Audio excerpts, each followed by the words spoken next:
Greetings, Earthlings. We're going to shoot a video here about changing the tire or tube on a walk-behind tractor tire assembly. So this is a 5x10x20 walk-behind tractor tire off of a BCS or Gorilla walk-behind tractor. And obviously these things get flat tires occasionally, or the tire gets ripped up and needs to be changed. So we're going to illustrate the correct procedure for changing the tire or tube. You can do it with the tire still on the tractor, but it's pretty awkward, so it's usually best to take it off. We're just going to do it on the floor of a workshop here. The technically correct tools for doing this are called tire spoons, which are a thing that looks like a flat paddle with a rounded end. I actually have a set of tire spoons, but I'm going to do this with screwdrivers because most people don't have tire spoons. They have screwdrivers. And you need a big, healthy screwdriver. You don't want some little thing that's going to bend. You have to be really careful when using screwdrivers because you do have flat tips with corners on these things, and you can get it into the inner tube and actually puncture things. So you've got to be more careful. Anyway, got that. I've got a big old pry bar here in case I need a little extra. So the first thing we're going to do is we've got to break the bead loose from the rim. The bead is the part of the tire that is up against the inside of the rim, kind of the lip of the tire, the inner lip. So we've got to get that broken loose. So I'm going to use this pry bar or screwdrivers to kind of go around here and break this loose. Dead blow hammer works really well too. You can see I've got a bit of a gap here now. That's good.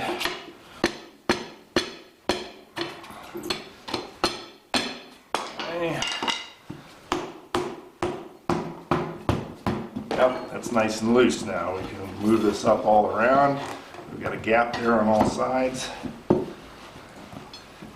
Alright, now, if you look at any of these rims, and just about any rim, it's got the outer part where the bead of the tire sets down into it there, and then there is a part closer to the middle of the rim that's kind of a reduced diameter. You can see there's this ridge that kind of goes in. If we look at it from the other side of the tire, you can see it there as well. You've got this inner part where the diameter is a little smaller. It's that inner recess. The bead of the tire has to go in far enough that it can get into that recess. Because the thing is, in order to get this tire off of the rim enough to get a tube in it, or to get it off completely to put a tire on it, you've got to pop one side of the bead up over the top of the rim, right? It's just like changing a bicycle tire if you were a kid. Well, because these tires are so stiff, the tire cannot stretch enough to get up over the bead on one side, or the bead can't get over the rim on the one side unless the bead on the opposite side of the tire is down into this recess. That's why the recess exists. So really, to make that most easily happen, you need to break the bead loose on both sides so you can shift the whole tire over. So I'm going to go ahead and break this loose on this side as well. They're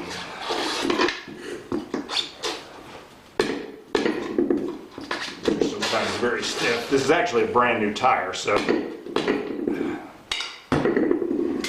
just happens to be one that the tube was no good at and it wouldn't hold air, so we're going to change it.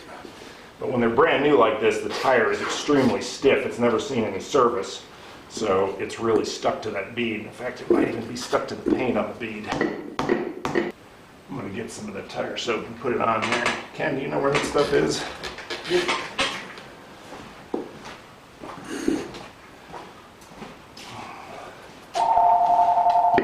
Alright, let's put a little squirt of this tire soap on here.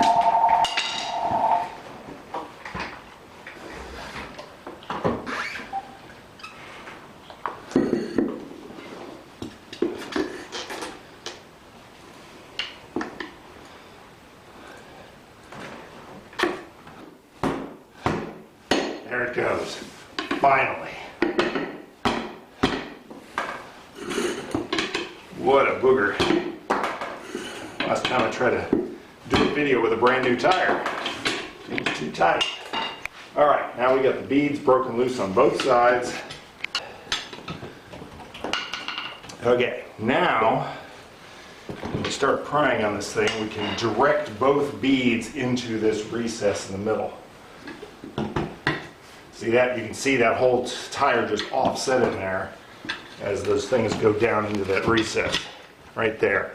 See, that's what you want. Both beads are up in the recess now, and that gives us enough space on this side of the tire to get it up to the rim. If you don't get the beads down into that recess on one side, you will break the tire trying to get one side up over this. You just don't have enough clearance otherwise. So we're going to pry this up over, start the next one down, pry that up and over. Just kind of work our way down here. Sometimes I'll actually use 3 screwdrivers and like leave number 2 in there and then grab number 3 and go a little further down. Just flubbing back in here. Yeah, I think I'll do that. I'll use this big pry bar instead. Actually, I'll do it this way. Oops, there goes that one. Well, it's okay. I'll just work it out from here. Okay. Work our way down a little at a time here. Down a little at a time.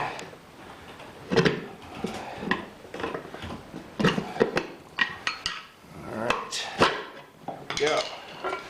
So one side of the bead is completely off the rim now. That gives us enough space to get the old inner tube out and a new inner tube in there. I can reach inside here, extract the old inner tube like this. These are all tube tires. Getting out of there. That one's bad. We're going to throw it away. Get a rag here. Wipe this goop off my hands a little bit.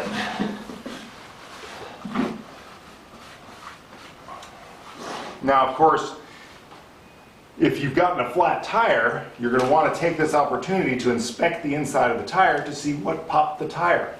If you've got thorns stuck in this tire someplace and you just stick a new tube in it, you're going to have another flat tire in about 15 minutes. So, you know, you can pull this back, you can reach up inside the tire, you can feel all around in there, see what caused the problem. You know, if you got a thorn up, I feel a thorn, you can dig around in there and get the thorn out of the tire. But inspect it very carefully before you put a new tube in there. Otherwise, you're just setting yourself up for a problem. This one was brand new, and I know it doesn't have a thorn in it.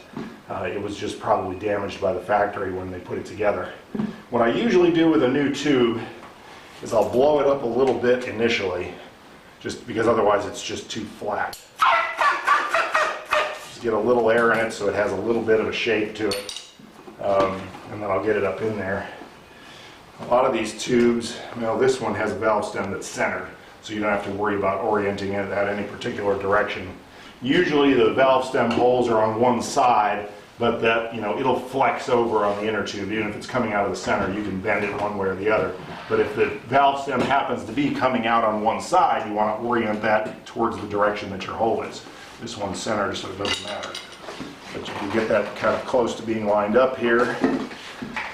Actually, get that through the hole, like so, and then feed this down in here.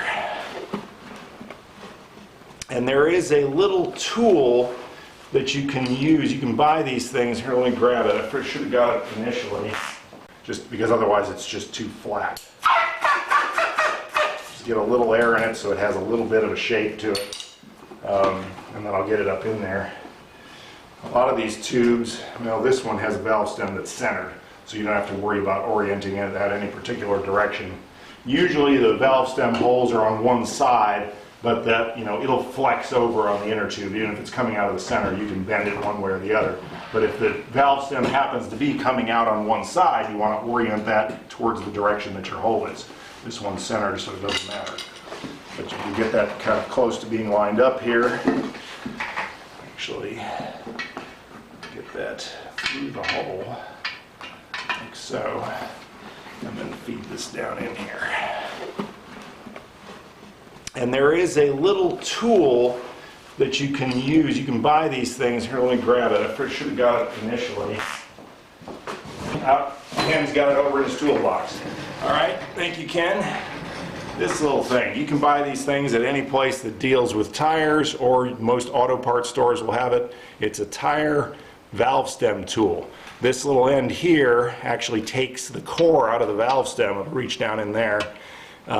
This is like a little tap that cleans out the inner threads where the valve stem core goes in, and this also is to kind of ream things out. But the other thing that we're going to utilize right now is this end, which is a little die that goes down on there and will clean up the threads where your valve cap, your valve cap goes on there. Right now, we're going to use that to keep the tube from pulling back through the hole. So that's just a retainer right now, so we don't lose the tube during the resetting process here. Now, of course, if I was going to go ahead and change the whole tire on this rim, I would have just, before I put the tube back in it, I would have just repeated the process to pop this other bead over, the existing rim. It's a little easier job now because you've already got one half of it off and you don't have to worry about it being centered into that inner groove. So you just continue that process. I'm not going to go through all that because we've done the hard part. That's the easy part. So anyway, I will feed this back in here.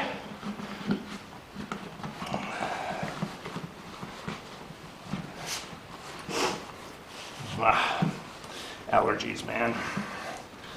Get me every year. Okay. Feel around in there and make sure that's up in there where it's supposed to be. Yep, not all kinked up. Yep, feels good. Got the valve stem being held in place there. Make sure the tube is not pinched right there. Okay. And then I'll start popping this back into place.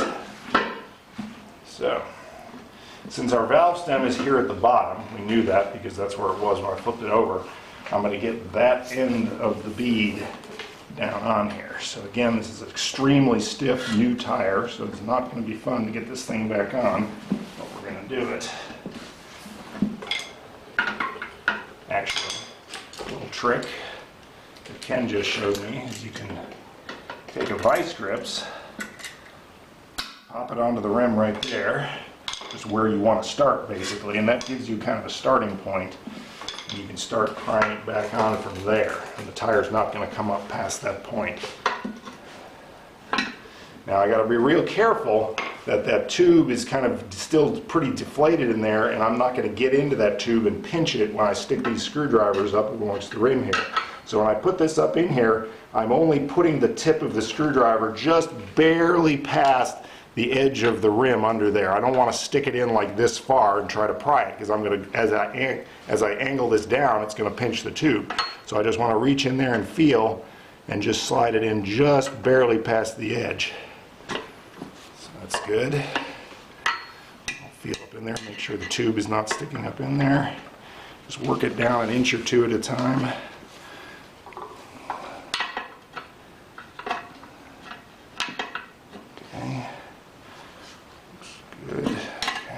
Good.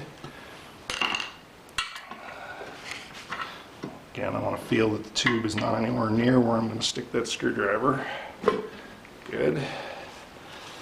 A little bit of tire soap on there is helping things because it's, whoops, darn. Didn't have it quite past the edge enough. There we go. Right. Tube's not in the way.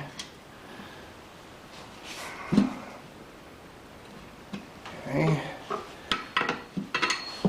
Tube's not in the way. Good. Ooh, we're getting close here. It's getting tougher and tougher as we get close to the halfway point. I might have to take a smaller bite here. There we go.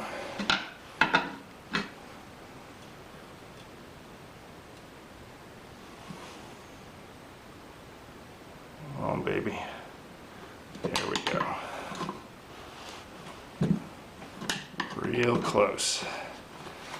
Once you get past that halfway point, it'll go on real easy. Right now we're stretching it to the max. Now again, this side, I need to make sure that this goes kind of down into that groove again. There we go. Yeah, that'll relieve a lot of pressure. I had forgotten about that, but that bead has to be going down into that recess to give us enough room here. Ah, yes. Good job. Well, should have thought of that sooner. But see, you'll make that mistake, so now you've seen me make it, so you won't make it. There we go. And that is a successful job right there. All right. I'll wipe this thing down. There goes the phone again.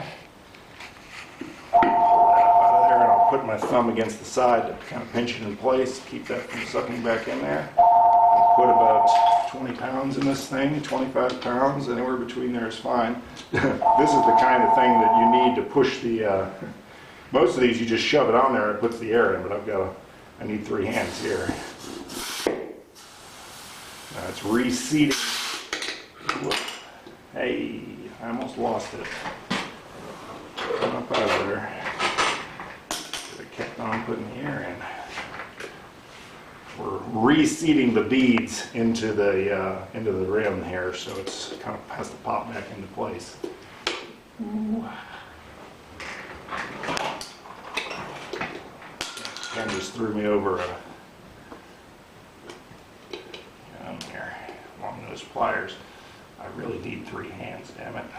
Just do get an air chuck. Oh yeah, the real air chuck? Good. Thank you, Ken.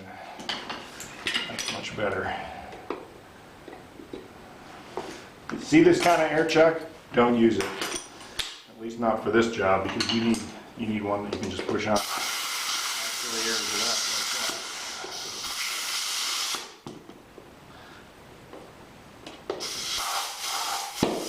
There we go. Much better. All right, it's all seated back to the rim. Now that's fine. I've got a tire gauge built. Now that I don't need 3 hands, I can actually see the pressure. Right there, 22 pounds, good to go.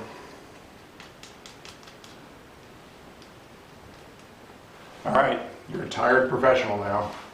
Thanks for watching.